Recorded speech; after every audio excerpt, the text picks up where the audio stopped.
Ito na ang aming pabaong wisdom. Alam mo ba na malayong-malayo ang imahe ng orihinal na Santa Claus sa kilala nating napaka-jolly na itsura nito? Ho, ho, ho!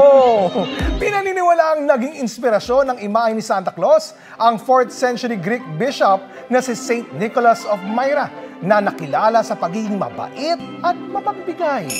Isa sa mga kwento ng kabaitan niya ay nang magpaulan daw siya ng pera at napunta sa bahay ng mahihirap na magkakapatid na babae kung saan aksidente siyang nakapaglagay sa nakasabit na mga medyas. Dahil daw dito, napigilan ang pagbebenta sa 3 babae ng kanilang ama para maging alipin.